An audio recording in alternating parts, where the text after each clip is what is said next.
My name is Claire, and if you had met me just a year ago, you would have called me the luckiest woman alive. I had a husband I adored, a home that looked like it belonged in a magazine, and dreams that felt bigger than the sky. But what I didn't know was that the very love I poured into my marriage would later be used as a weapon against me. This isn't just a story about betrayal.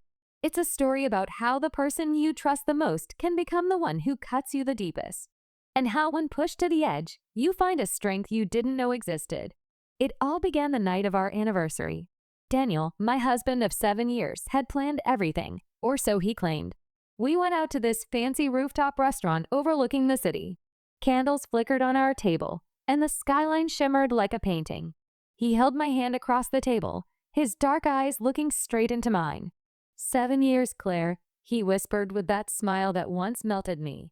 And I'd marry you all over again. My heart swelled. I believed him. Every word. I should have noticed the signs. The way his phone buzzed in his pocket, and how he subtly flipped it upside down on the table. The way his gaze sometimes drifted away when I was speaking. The fact that when I leaned in to kiss him, he pulled back just a fraction too soon. But love makes you blind. And I was blind. That night, when we returned home, I surprised him with something I'd been keeping secret for weeks. I handed him a small, neatly wrapped box. Inside, nestled in tissue paper, was a positive pregnancy test. His face froze. "Daniel," I said softly, tears welling in my eyes, "we're going to have a baby." For a moment, there was silence. Then he laughed. Not the joyful, excited laugh I had imagined, but a strained, nervous one. A baby? Now? His tone was sharp, almost annoyed.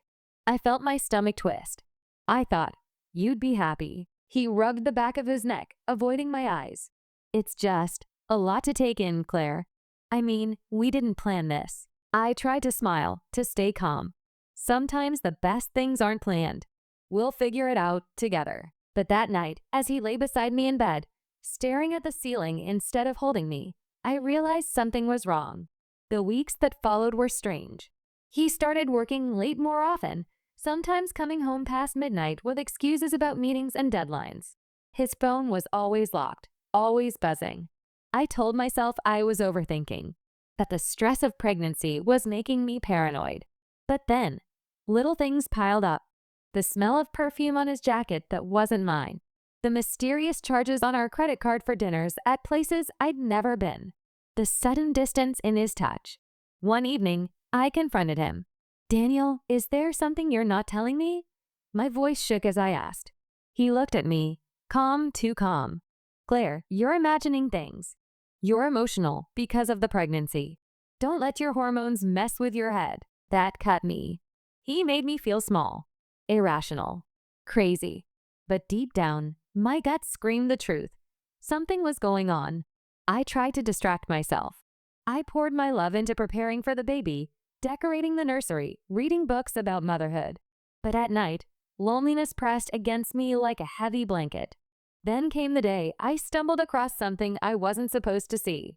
Daniel had left his laptop open on the kitchen counter. Normally, he was so careful, always shutting it. But that day, maybe fate wanted me to know. A message popped up on the screen. From someone named Sophie.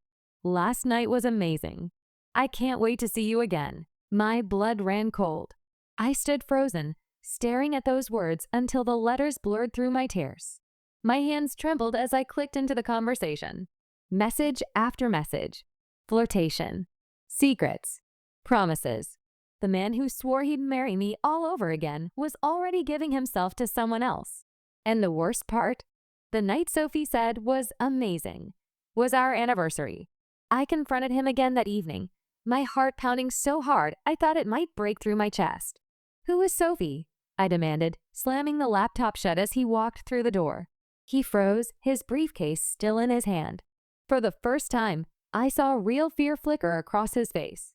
But then, just as quickly, it was gone. "You've been snooping?" he snapped. "Going through my things? Don't you dare turn this on me, Daniel." My voice cracked. I saw the messages, the dinners, the lies. "While I've been here carrying your child, you've been out with her." His jaw clenched, his eyes darkened. And then, he smirked. That smirk shattered me. "Claire, he said coldly.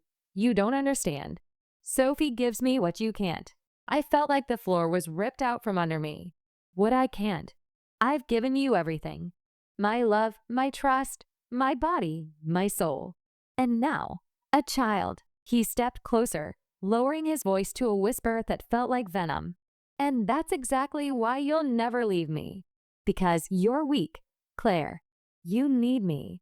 You always have. His words sliced through me like a knife. In that moment, I realized something terrifying. He wasn't just betraying me. He was using my love against me. He knew how much I loved him, and he believed that love would chain me to him, no matter what he did. But what he didn't know was that love can die. And when it does, something else takes its place. Something far stronger.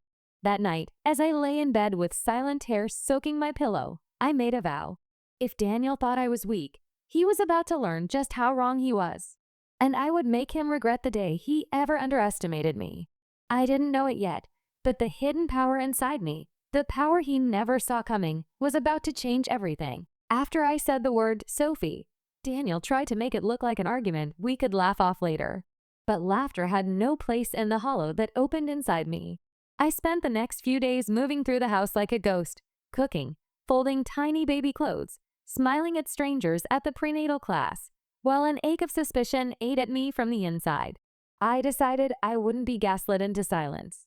If he wanted to play games, I would learn the rules and beat him at them. First, I started small. I learned his schedule.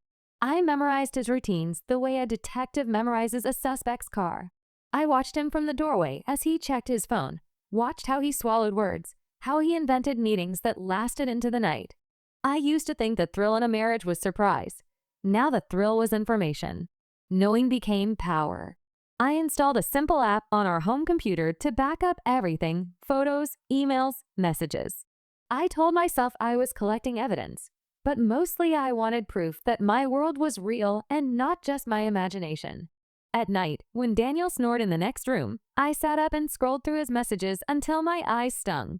Some nights I found nothing. Other nights my stomach dropped like an elevator. There were dates with other women, screenshots of late-night dinners, and quick, stupid little emojis that had once only been ours. One Sunday afternoon, curiosity and fury pushed me further. If Daniel could lie so easily to my face, maybe he was careless in public. Maybe he'd meet her somewhere he thought I'd never go. I dressed in jeans and a leather jacket, put my hair in a messy bun, and told a neighbor I was going to the pharmacy.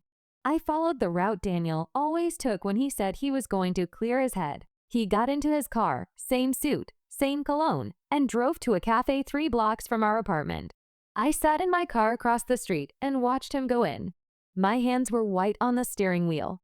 He took a seat by the window, and then I saw her. Sophie was younger than me, with a laugh that seemed designed to disarm. She slid into the seat opposite him, and the way Daniel looked at her made my insides twist. They were close, leaning in as if sharing something intimate. At one moment, Daniel reached into his coat and handed her a small envelope. Sophie's fingers trembled as she took it. When they stood, they kissed, brief, desperate, almost furtive, and walked out together, arms tangled. I should have driven away, I thought. I should have gone home, packed my things, and walked into the future. Instead, I followed. They went to a hotel I had never been to but had heard whispered about by clients in my old life, luxury that didn't care who paid. I watched them go inside and felt a cold kind of rage settle over me. I took a picture of the hotel sign, committed its address to memory, and then went home like a woman who had done something she couldn't take back. That night, I lay awake plotting. Not revenge, at least not yet. My pregnancy made me ache for protection.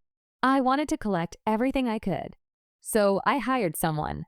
Not an expensive private investigator. My funds simply couldn't justify it, but a resourceful woman from a community forum who knew how to find things people assumed were hidden. Her name was Layla. She was in her 40s, sharp-tongued, and she hated cheaters. She agreed to help for a modest fee and insisted on 2 rules: no violent confrontations and no burning the house down, metaphorically or otherwise. We began to map Daniel's life like archaeologists. Between Layla's tips and the backups on my computer, we reconstructed months of secrecy. Layla found hotel receipts, late-night Uber drivers, and even a small flower shop bill with Sophie's name scribbled on the memo line. Daniel had been careful, too careful in some ways and careless in others. He'd given Sophie a bracelet on our anniversary and had even taken pictures of them that he'd never uploaded to the cloud. But careless, he'd kept small, physical evidence, receipts in his briefcase, a lipstick stain on a napkin shoved into a coat pocket. The more we found, the colder I became. I read emails that spoke of plans and future meetings. One message, buried among the rest, made my breath stop. It wasn't explicit at first, a line about next month followed by a tiny heart emoji. But then another line, I can't wait to tell him.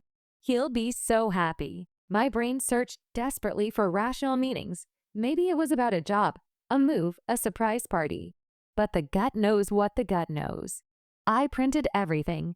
I made a folder. I told myself that when the time came, I would present him with a dossier and demand the truth. Then, in the privacy of our home office, I did something that felt like stepping off a cliff. I opened Daniel's locked drawer while he was in the shower. My fingers shook as I slotted the key into the lock I'd found months ago hidden in the back of his sock drawer. Inside were envelopes, white and manila, and a small stack of photographs wrapped in rubber bands. I fanned the photos out across my lap and felt the world tilt. There he was, my husband, laughing, kissing, holding Sophie close. There were photos from a beach trip, a restaurant, and then my hands went numb as I turned the last image over. It was Sophie standing in a small, bright bathroom, a positive pregnancy test in her hand. Someone had written on the top of the photo in a looping script, "He's mine." I sat down hard on the office chair. The room swam around me. The picture slid from my fingers and fluttered to the floor like a confession. My mind exploded with questions. Had she known all along? Was she keeping this as a trophy? Did Daniel know? Was this another way he decided to trap me by bringing another child into the mess? The possibilities spun and crashed against each other. I wanted to confront them both the next morning with the papers, with the photos, with the pain. But another emotion, one I hadn't expected, snaked through me. Fear. Not for myself, but for the baby I carried. Confrontation could explode. It could push Daniel in a direction I could not control. If he truly wanted to leave, if he had a plan to take more than my heart, if he intended to rewrite our life, what would he do when cornered?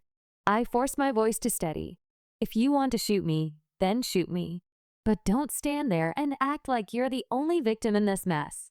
He played you, Sophie, just like he played me. Her lip quivered, her grip tightening on the gun. Daniel took a cautious step forward. Sophie, listen to me. You don't understand what's really going on. They're watching us. They're pulling the strings. If you do this, they'll win. Her brow furrowed. What are you talking about? I stared at him. Who's they? Daniel's eyes darted between us, desperation creeping into his voice. The people I work for. This isn't just about us. Sophie, you weren't just some mistake. I was ordered to get close to you. The words hung in the air like smoke. Sophie blinked, stunned.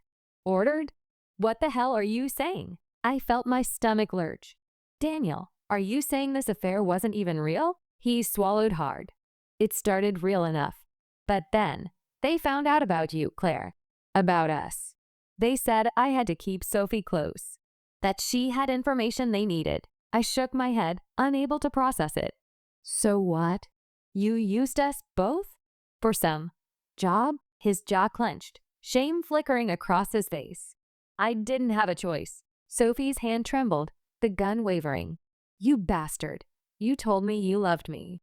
You told me. I know, Daniel said softly, his voice breaking. And I'm sorry. But if you pull that trigger, you'll destroy everything. They'll come after you, after Claire, after the babies. My pulse thundered in my ears. None of this made sense, yet the fear in his eyes told me it was real. Someone bigger was involved. Someone watching. Then, suddenly, the warehouse lights flickered and went out. Darkness swallowed us. Sophie gasped, the gun clattering to the floor. In the chaos, Daniel lunged forward, grabbing my hand. Run. We stumbled through the shadows, the sound of footsteps closing in behind us. Sophie screamed, a mix of rage and terror. I didn't look back. My only thought was survival. For me, for my baby. We burst through a side door into the night air. My lungs burned as we sprinted across the gravel lot toward my car. Before we could reach it, headlights flared to life, blinding us. A black SUV screeched to a stop, blocking our path. Men in dark suits poured out, their faces hidden, their movements sharp and efficient. Daniel swore under his breath. "It's them." One of the men stepped forward. His voice was calm, too calm. "Claire, you shouldn't be here. Hand over what you took, and this ends quietly." My stomach nodded. "What I took? You mean the evidence folder? It was stolen from me." The man's gaze flickered toward Daniel. "We know. And we know he told you too much." Daniel stepped in front of me, his fists clenched. "Leave her out of this. She doesn't know anything." But they weren't looking at him anymore. Their eyes were on me. "Claire," the man said smoothly, "you've been smarter than we expected. You backed up files, you gathered proof, you asked questions. That makes you dangerous. And dangerous women don't stay alive for long." A chill ripped down my spine. I wrapped my arms protectively around my belly. "Stay away from her," Daniel barked, his voice shaking. The man smirked. "Then make it easy. Come with us, and she can walk away." My heart slammed. "No," I shouted, my voice raw. "I won't be part of your twisted deals." Suddenly, behind us, Sophie's voice rang out. "Don't touch her." She had the gun again, her hands steadier this time. She aimed it at the suited men, fire in her eyes. "You ruined my life," she said, her voice trembling with rage. "You used me, you lied to me. But you won't hurt her. Not while I'm standing here." For a heartbeat, no one moved. The night air crackled with tension. Then the suited man laughed coldly. "Two pregnant women. One pathetic man. And you think you can stop us with a gun?" Sophie's finger hovered over the trigger, but she didn't shoot. Not yet. I glanced at Daniel. His face was pale, but his jaw was set. "Claire," he whispered, "trust me this once. When I tell you to run, run." Before I could respond, chaos erupted. One of the men lunged forward, Sophie fired a shot into the air, and Daniel shoved me hard toward the darkness. I stumbled, hitting the ground, gravel cutting into my palms. When I looked up, the scene was pure madness, shouts, gunfire, Sophie screaming, Daniel wrestling one of the men to the ground. I crawled toward my car, blood pounding in my ears. I had to get out. I had to save my baby. My fingers fumbled with the keys, my hands slick with sweat. I started the engine just as a figure slammed against the passenger side window. It was Daniel, his face bloodied, his eyes wild. "Go!" he shouted. "Get out of here." I hesitated. "What about you?" "I'll find you." "Just drive." Before I could answer, another man grabbed him, dragging him back into the chaos. Daniel's scream echoed as the car window fogged with my panicked breath. Tears blurred my vision as I slammed the car into gear and sped out of the lot, the black SUV's headlights already swinging toward me. The rearview mirror showed everything. Sophie standing with the gun raised, Daniel being dragged away, the men shouting commands. And then, nothing but darkness as I tore down the road, heart racing, unsure of where to go or who to trust. As the SUV's headlights grew larger in my mirror, I realized one terrifying truth. I wasn't just running from betrayal anymore. I was running for my life. The roar of the SUV behind me filled the night like a predator chasing its prey. My hands gripped the steering wheel so tight my knuckles turned white. Every bump in the road rattled through my body. Every sharp turn threatened to send the car spinning. But all I could think was, don't stop, don't stop, don't stop. For me, for my baby. The SUV gained ground. Its headlights glared in the rearview mirror, searing into my eyes. I swerved onto a side road, praying they'd lose me in the maze of streets. My breath came in ragged gasps, my belly tightening with the stress. Finally, I spotted a gas station up ahead. The lot was lit by a single flickering bulb. I pulled in, cut the lights, and crouched low in my seat. The SUV thundered past, not noticing me. I sat there trembling, the silence crashing down on me. Tears welled in my eyes, hot and unstoppable.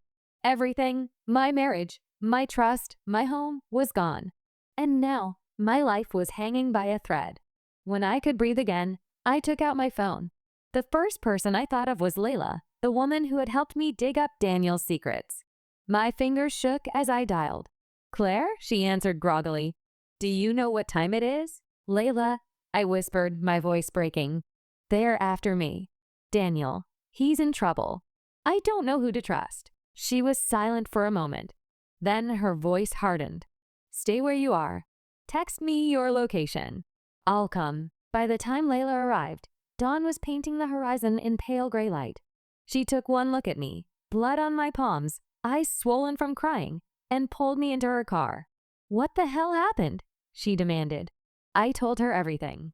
The warehouse. Sophie. The gun. The men. Daniel being dragged away. When I finished, she sat back, eyes narrowing. Damn. You weren't paranoid after all. This isn't just an affair. Your husband's tangled up in something deep. My voice cracked. What if they kill him? She placed a firm hand on my arm. Claire, listen to me. You need to stop thinking like his wife. Start thinking like a survivor. He lied to you, cheated on you, and used you. He's not your responsibility anymore. You have a baby to protect. Her words stung because they were true. Over the next few days, I hid at Layla's small apartment. She helped me contact the police anonymously, reporting suspicious activity at the warehouse. But when the authorities arrived, the place was spotless, no signs of struggle, no men in suits, no Sophie, no Daniel. It was as if the whole nightmare had been scrubbed away. I tried to move forward.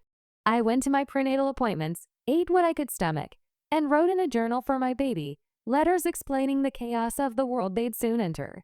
But at night, the silence pressed in, and I wondered, was Daniel alive?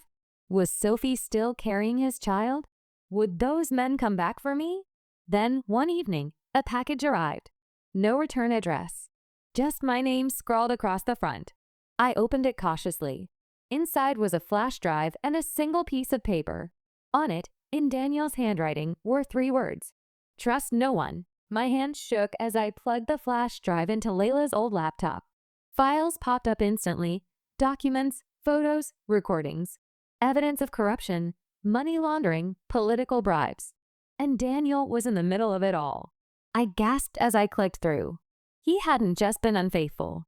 He had been working for people who controlled everything from corporations to city officials. He was a pawn, and somehow, so was Sophie. One video file made my blood freeze. It was Daniel, his face bruised, speaking into the camera. Claire, he said, his voice raw.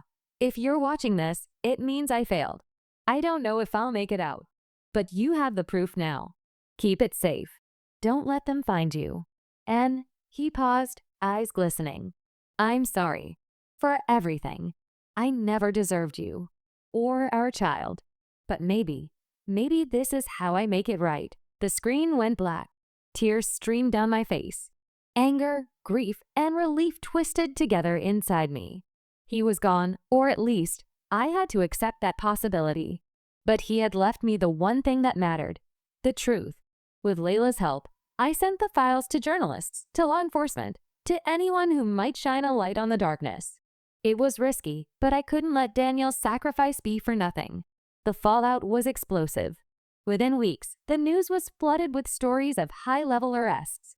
The syndicate Daniel had been part of was exposed piece by piece. And though his name was whispered in the chaos, it was never confirmed whether he had survived or perished. As for Sophie, she disappeared. No more calls, no more notes, no trace of her pregnancy.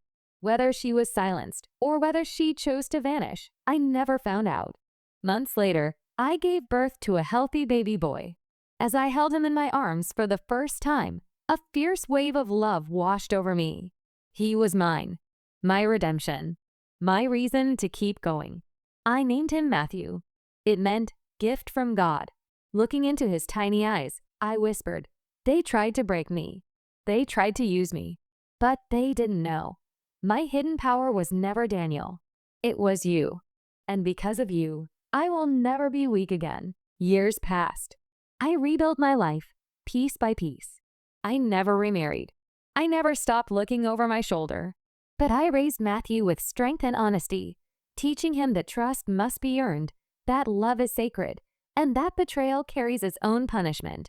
Sometimes, when the wind howls at night, I imagine Daniel's voice. Sometimes I still see his face in Matthew's features. And sometimes I wonder if he's alive, watching from the shadows, regretting what he lost.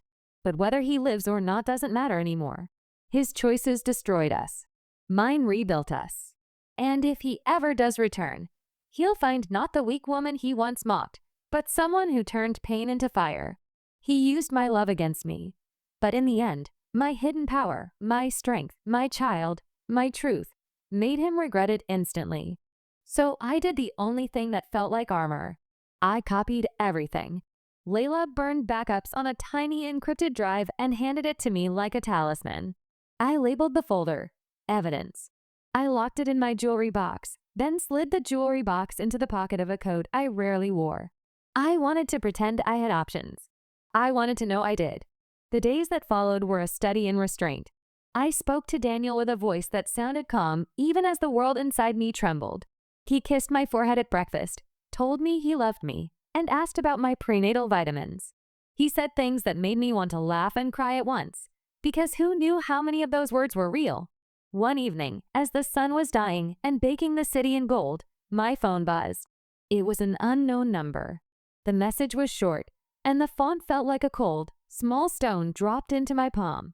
You're not the only one who knows. A second later, a picture came through. It was a snapshot of our living room, taken from the street, I suspected. And in the corner of the image, nearly imperceptible, was a small, white envelope on our kitchen counter, a plain thank you card with a baby booty sticker. It hadn't been there this morning. My breath stopped. Someone was watching my house. Someone was playing games I had not signed up for. I folded the message shut and stared at the ceiling. The house, which had once been my sanctuary, now felt like a stage where people I loved performed parts I no longer recognized. And the envelope on the counter, who had placed it there? What did it mean? As I reached for my coat to go out into the cooling night and find out, my phone buzzed again. This time, the image it showed made my fingers go ice cold. A small printed ultrasound photograph, creased and folded, with an inscription on the back in a handwriting I recognized in an instant. "He's ours," it said. I dropped the phone. The photograph slid across the floor, landing near the very place I had seen the photo of Sophie with the pregnancy test. My chest tightened until I couldn't breathe normally. Someone had just claimed something that, until that moment, only I had the right to claim. And whoever sent that message knew my worst fear, knew how to break me silently, expertly, without a sound. Outside, down the street, headlights moved. My hands were still in the air when the apartment buzzer rang, once, then twice. I looked at the phone, at the ultrasound, at the printed words, and then toward the door, toward Daniel, who could be anything from a cheating liar to a man about to be unmasked. Fear and fury braided together. I moved toward the door with a determination I didn't fully understand. And when I opened it, I found an envelope taped to the inside of the door with my name on it, handwritten in the same looping script. Inside was a single line of text and nothing else. "I didn't mean for you to find out this way. Meet me tonight. Hotel Oakhurst. Room 412. 11 p.m. My heart stopped. My hand clutched the frame so tight my knuckles whitened. I knew the hotel. I knew the room. And I knew that whatever waited in room 412 would change everything. I stared at the note, the ultrasound, the photos, and realized that tonight I would have to walk into the very place where the truth could either save me or destroy me. The note in my trembling hands felt like a fuse, and room 412 was the explosion waiting to happen. For a long time, I just stood there, frozen at the doorway, listening to the faint hum of traffic outside. My mind was a whirlpool, anger, betrayal, fear, and something else. A cold determination. If Sophie had written the note, why leave it where I'd find it? If Daniel had orchestrated this, why? And if neither of them had, then who was pulling the strings? By 10:45 that night, I found myself parked across the street from Hotel Oakhurst. The neon sign flickered against the dark sky as if mocking me. I rubbed my swollen belly, whispering to the tiny life inside me, "Whatever happens tonight, I promise you we'll survive this." At 11 o'clock sharp, I walked inside. The lobby smelled of expensive cologne and polished marble. My heart pounded as I pressed the elevator button, clutching the note in my fist like a lifeline. When I reached room 412, I hesitated. My hand hovered over the door. I could still leave. I could walk away and pretend this note never existed. But then I heard voices inside. A woman's voice, soft, shaky. A man's voice, Daniel's. I didn't knock. I turned the handle. The door was unlocked. Inside, the sight nearly ripped me apart. Daniel was sitting on the edge of the bed, his shirt undone, his hair disheveled. And beside him, standing with her arms crossed, was Sophie. She looked at me with wide eyes, as if she hadn't expected me. Daniel's face drained of color. "Claire," he started, but I raised my hand to silence him. "I'm not here for excuses," I said, my voice trembling but firm. "I'm here for the truth." Sophie shifted uncomfortably, glancing between us. Finally, she spoke. "I left you that note." Daniel snapped his head toward her. "What? Are you insane?" She ignored him. Her gaze was fixed on me. "Claire, you needed to know everything. And he was never going to tell you." My throat tightened. "Know what?" She reached into her purse and pulled out the same ultrasound photo I'd been sent earlier. She held it up like it was a weapon. "I'm pregnant. With his child." The world tilted. My knees buckled, and I gripped the dresser to stay upright. Daniel leapt to his feet, panic in his eyes. "That's not true, Claire." "She's lying." "Don't you dare," Sophie spat, tears streaming down her face. "Don't you dare deny it. You begged me not to tell her.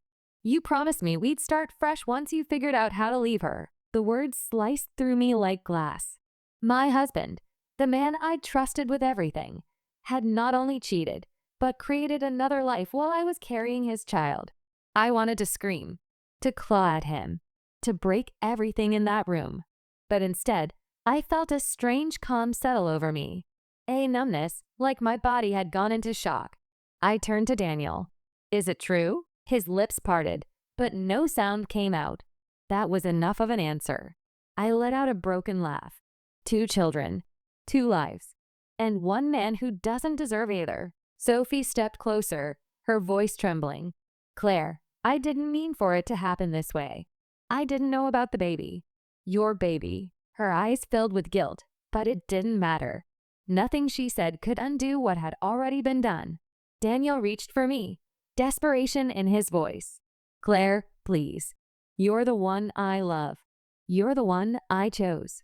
Sophie was just. "Stop." My voice cracked like a whip. "Don't insult me with lies. You don't get to decide what I believe anymore." I backed toward the door, my whole body shaking. Before I left, I turned to Sophie. "Good luck with him. You'll need it." And then I walked out. The next few days were a blur. Daniel tried to call me dozens of times. He left voicemails, flowers, even a letter slipped under the door. I ignored them all. But then something happened that forced me to face him again. I had just returned from a prenatal checkup when I found our apartment door slightly ajar. Fear raced through me. I pushed it open cautiously. Inside, the living room was a mess. Papers scattered, drawers pulled out. Someone had been searching for something.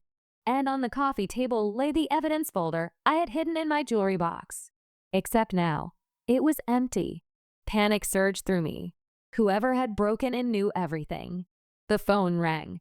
My heart leapt as I answered. It was Daniel. "Claire," his voice was low, urgent. "You need to listen to me. Someone else is involved in this. It's not just Sophie. It's bigger than you think." I gripped the phone tighter. "What are you talking about?" He hesitated.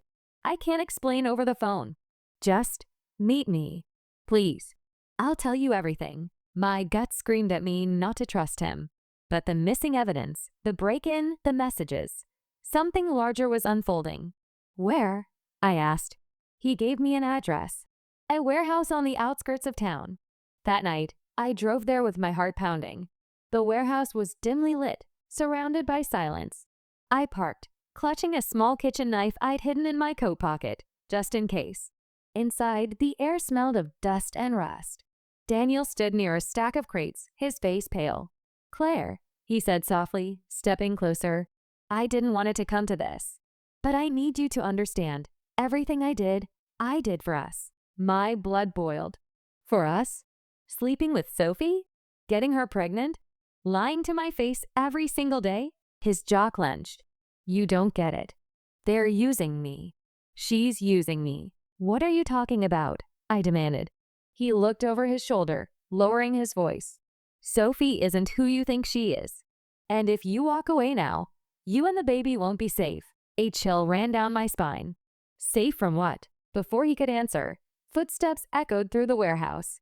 I turned toward the sound, and then Sophie appeared from the shadows, holding something that made my stomach drop.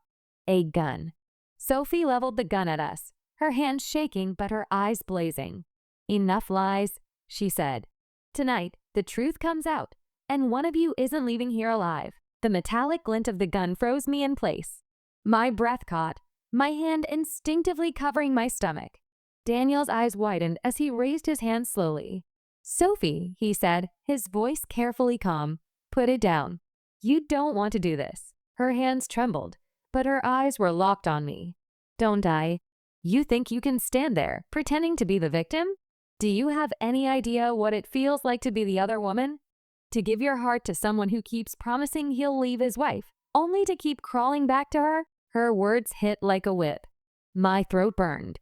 You chose this, Sophie. You knew he was married. You knew he had a family.